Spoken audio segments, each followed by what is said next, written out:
welcome back to Emotional Mojo. When something is broken, you cannot repair it unless you understand how it works, right? Well, the same is true for marriage. So joining us is licensed mental health counselor, Janie Lacy. Welcome. Good morning. All right, so divorce rates are higher than ever, and you know, we get from different sources, but it's about 50% of marriages are ending in divorce. So what's happening? I mean, is this just a sign of the times, or what, you know, what's your take on it? There's a combination of things happening. I think one is people are delaying getting married is one big reason. And the other one is that women are now in the workplace. They can bring just as much to the table as a man. So dependency is less than it used to be. So they feel like, I don't need you to support me. Better way to say it. All right, so you have 5 reasons that a partner can give up on a marriage. All right, so those 5 are distraction, discouragement, being detoured, downtrodden, or depressed. So why are these all things that contribute to just giving up? Or do you have one that you think is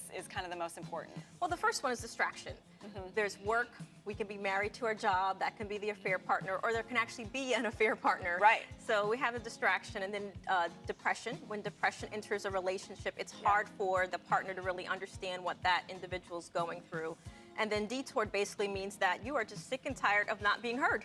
You feel like you've been telling the partner what you need and what you want, and you just don't feel listened to, so you give up on the relationship. Right. Okay. You know, Janie, I really have to kind of jump in here because we're friends, obviously, but when I was going through my divorce, you were so instrumental in helping me, you know, find reason. And there are a lot of couples, I'm sure, that don't feel that safe place. What do you say to couples who are really trying to work through it about confidentiality and not worrying about, you know, kind of putting things out there? And that's a great point, Jada, because there are a lot of couples that go through a lot of things in their relationship, but because of embarrassment, because of shame, worried about what their family, friends think about, they just suffer in silence. And there are things that you can do. Safe people, for one. You don't want to just go to any type of friend who may not necessarily be safe, and what that basically means is they're going to go blabber their mouth and not really protect your confidentiality and who you are. But obviously, being a therapist, I'm a big believer in therapy and being able to take the shame away and the stigma of going through challenges in your relationship. I think it's very important not to suffer in silence. Well, and even though, I mean, I think that's such a great point, because even though we're saying 50% of marriages approximately are ending in divorce, there still is that stigma out there. Yeah. Right? So, okay, so let's talk affairs, all right? So, I mean, I feel like this is obviously, when you have an affair, it's an underlying issue, I feel like, right? And can a couple ever really recover from one? Couples recover from affairs all the time, but this is what couples don't understand, is that it's hard work. Yeah, you know, it's a lot of work to actually make a relationship work after there's been a betrayal. So when couples actually do the work, they can recover, they can actually be better than they were before. But what tends to happen in early recovery is, especially the person that was the betrayer, they want, okay, let's just move on. I'm not going to do it anymore. Let's not talk about it. And they think that's getting over the affair, and it's not. You have to talk about the affair. So again, therapy. Yeah. You encourage them to really deal with it, to have the hard conversations, because we talk about that all the time. So not sweeping it under the rug, but really dealing with the issue. Exactly. One of the first things we do in therapy is we do what's called a disclosure. So if they're coming in, you can pretty much say 98% the spouse still doesn't know everything. If they're having to go and ask questions and then they're responding, the first thing, part of healing, is they need to know all relevant information. So we do a disclosure process, and that may even take up to 6 months, because that person who's betrayed the relationship has to have the trust of the therapy process, for one. And then, who are you? I'm going to tell you my secrets, right? So having to really buy into that process. If you really want this relationship to work, it's not that it's a deal breaker if she finds out these things. It's in order to save the relationship. I have a question about this, because immediately when a person has been betrayed, they feel victimized and betrayed.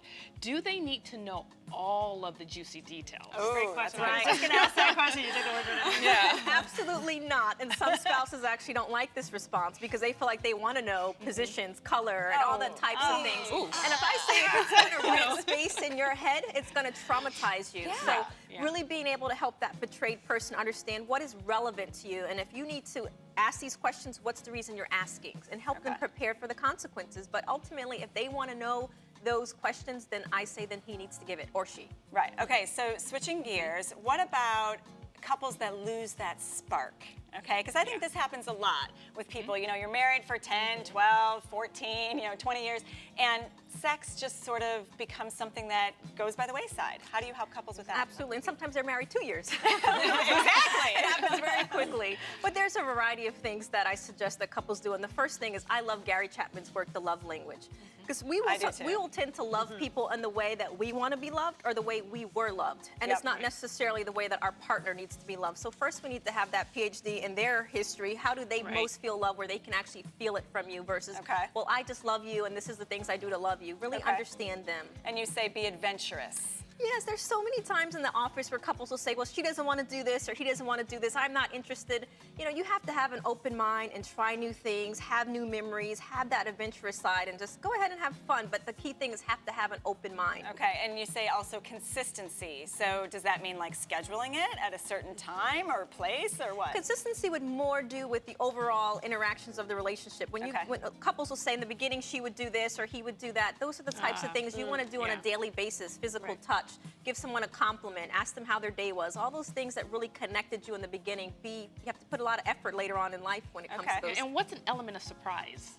When we all think about those times when someone has either surprised us or we surprise someone else, the look on their face, the excitement, they weren't expecting it. Keeps the spark going, right? It does. It makes someone feel like you thought about me. It brings that happy feeling and that joy. So I think we need to kind of do that on occasion. But it has to be something that you know that the partner likes. Right. Which is another key part of it. Right. All right. Well, thank you so much for joining us. If you want more information, you can go to janielacy.com. All right, so can you stick around for some yes, no? Let's do it. This is our favorite game. All right, so this is our first one. An online dater who shelled out over $70,000 to a suitor he never met in person is now suing OkCupid over the scam. So according to the New York Daily News, 64-year-old Queens resident Michael Picciano sent money to a man calling himself Bruce Thompson. Well, after Thompson said he needed the cash to get his business going. Well, Picciano says he and Thompson struck up a relationship on the site for 10 days, moved to personal emails, phone calls, Skype calls, all that.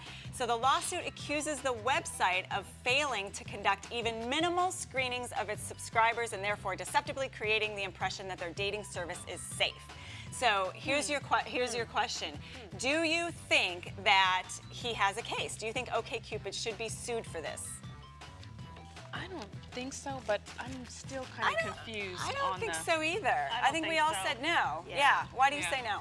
I say no because they can only take so much liability. If someone's going to be deliberate and lie, they're going to be deliberate and lie. Exactly. And you can only vet them so much. I mean, I don't think that's his fault. All right, so here's your other one.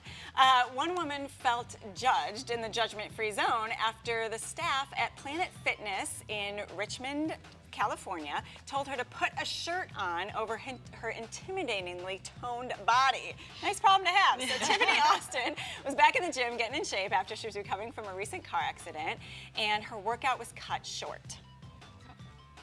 She says, excuse me, we've had some complaints. You're intimidating people with your toned body, so can you put on a shirt?